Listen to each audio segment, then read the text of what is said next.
moi, j'adorais ça, voir différentes parties du pays, encore plus en Italie, puis en France, c'était cool, tu sais, pouvoir jouer à différentes places, puis voir différents mondes, voir différents paysages.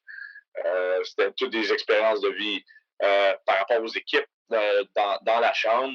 Ici votre hôtesse Amélie Delebel et je suis très heureuse de vous accueillir sur le podcast Athlète Entrepreneur qui met en évidence des parcours inspirants d'athlètes ou d'anciens athlètes de haut niveau qui se sont tournés vers le milieu entrepreneurial. Ce rendez-vous hebdomadaire vous présente des entrevues qui seront vous motiver à atteindre votre plein potentiel. C'est parti! Bonjour, je suis très heureuse de vous accueillir pour cette 3e saison de mon podcast Athlète Entrepreneur lors de cet épisode 184 sur le rêve de Adam Rousseau se poursuit.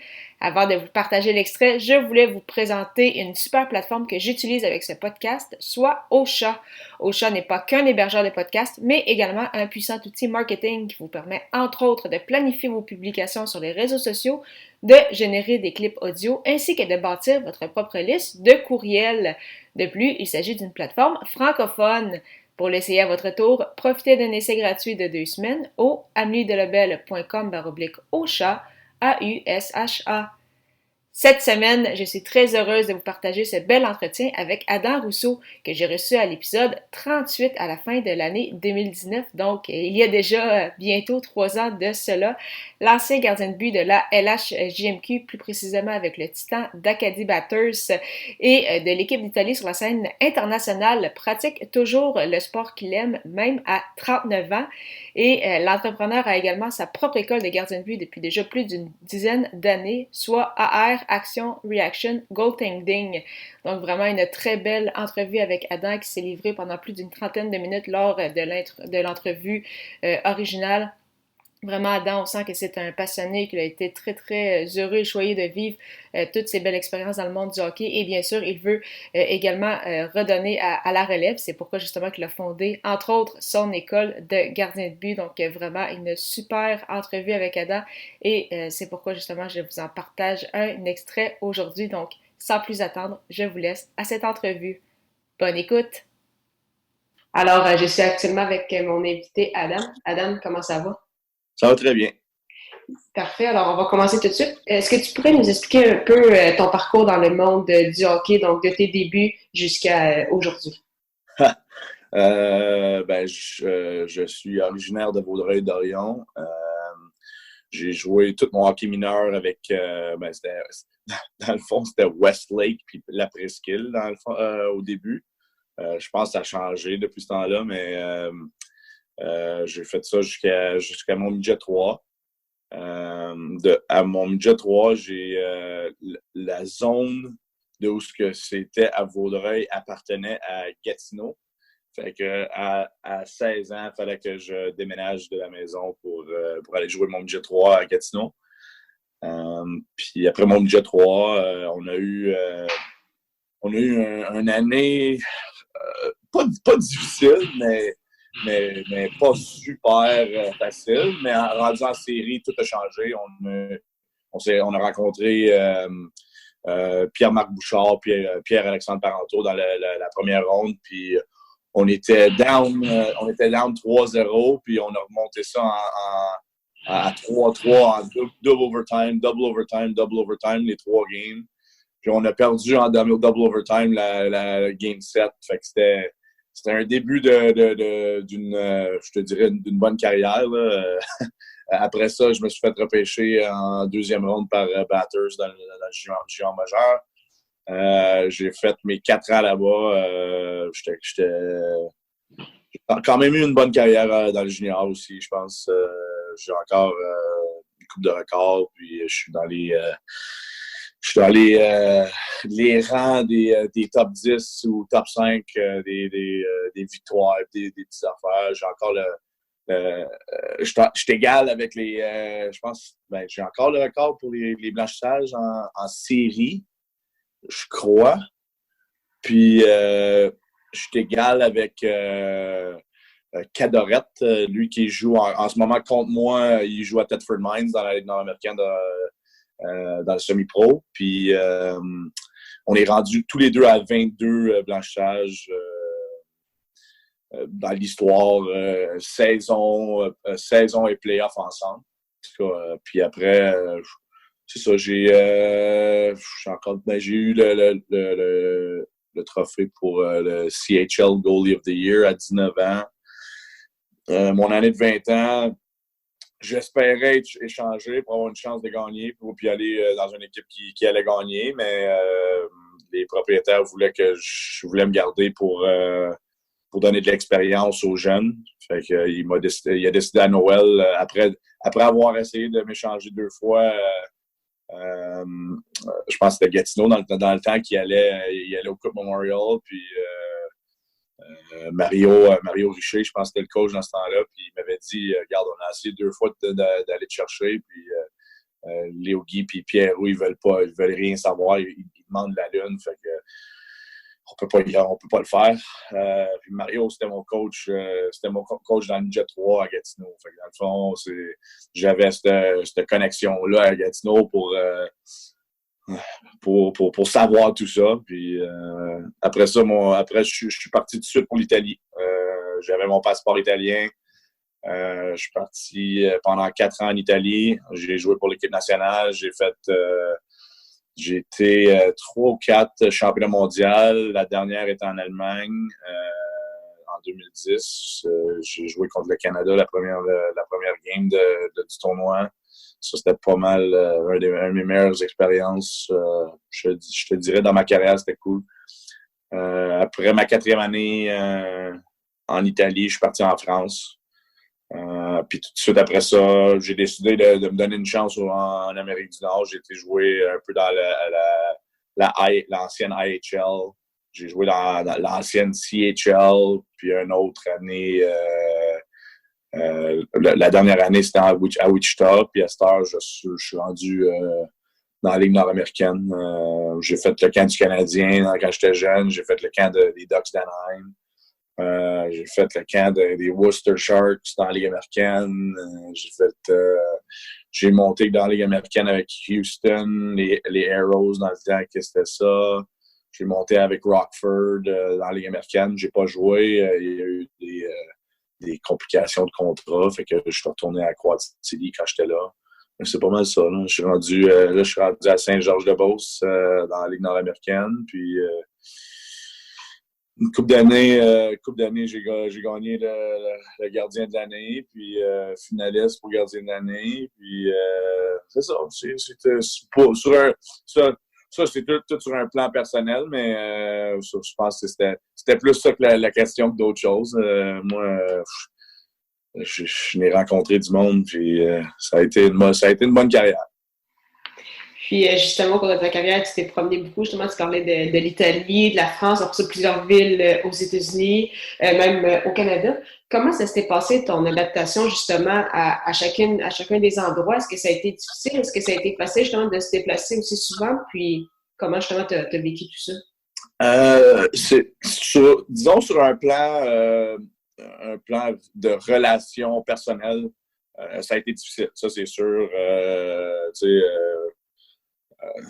J'ai rencontré ma femme il y a 10 ans, puis c'est comme on a eu des moments difficiles, on a eu des moments comme plus faciles, mais l'adaptation par rapport aux équipes,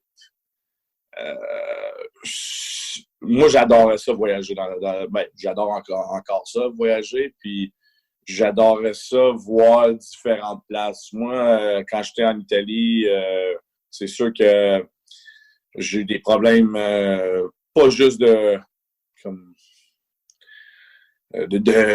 temps en temps, c'était le conditionnement. Des fois, c'était juste des équipes que, regarde, ça a mal parti un peu, puis ils m'ont envoyé quelqu'un à une autre équipe dans la ligue ou quelque chose pour aider l'autre équipe. Comme ça, c'est arrivé la 2e année en Italie, j'étais parti d'Asiago, puis ils m'ont envoyé à Allegheny pour... puis ça, honnêtement, j'avais aucun problème avec ça. Puis à chaque année, changer l'équipe, c'était plus le fait que moi, aller à différentes places, moi, j'adorais ça, voir différentes parties du pays, encore plus en Italie, puis en France, c'était cool, tu sais, pouvoir jouer à différentes places, puis voir différents mondes, voir différents paysages. C'était toutes des expériences de vie. Par rapport aux équipes dans la chambre, j'adore ça aussi parce que je veux pas dire que je veux pas me vanter, mais j'ai tout le temps essayé d'être un leader naturel. Puis un leader naturel, t'essayes pas de l'être, tu l'es naturellement, right? Fait que j'ai tout le temps essayé de faire sûr que où ce que j'étais, mes équipes étaient soudées. Même si j'étais nouveau ici, nouveau là, nouveau ici, au début, tu n'as pas le choix de t'asseoir puis être le nouveau et dire, OK, d'analyser puis voir, OK, lui, il est de même, lui, il est de même, lui, il est de même, OK, je vais probablement parler moins à lui. Puis, mais au bout de la ligne, à un certain moment donné, tu vois qu'est-ce qui va pas, puis tu essaies de t'intégrer de ta manière. Puis la plupart du temps, je te dirais que ça a fonctionné pour moi parce que j'adore faire partie des décisions. J'adore prendre des décisions. J'adore aider. C'est ma personne. Moi, j'adore faire sûr que tout le monde est correct puis que tout fonctionne. Je veux faire partie de la solution et non pas le problème. Puis, justement, au cours de ton parcours, est-ce qu'il y a eu des moments plus difficiles? Puis si oui, vraiment, à quel moment tu dirais que là, ça t'a vraiment affronté ton plus gros défi en carrière? Ouf! Ouais, j'en ai eu quelques-uns. C'est sûr que... Oh boy, ça, c'est une très bonne question. En pensant de même que quand tout va bien dans ta vie, c'est dur à dire comme un moment exact. C'est une bonne question, ça. J'ai même pas pensé à ça. C'est une très bonne question. Ou si, justement, tu as un point en particulier, mais quelques-uns, tu t'en souviens que, justement, tu as dû comme prendre une pause, puis justement penser à ce problème-là, puis comment faire, justement, pour le surmonter. Ouais, puis c'est drôle que tu t'en parles, parce que dans notre ligue, en ce moment, quand je suis allé à Laval, c'est drôle à dire que c'est dernièrement, mais c'est probablement mieux que c'était dernièrement parce que je m'ai tellement appris dans ma carrière que ça m'a aidé de le gérer comme du monde. À Laval, au début de ma troisième saison, ma troisième saison,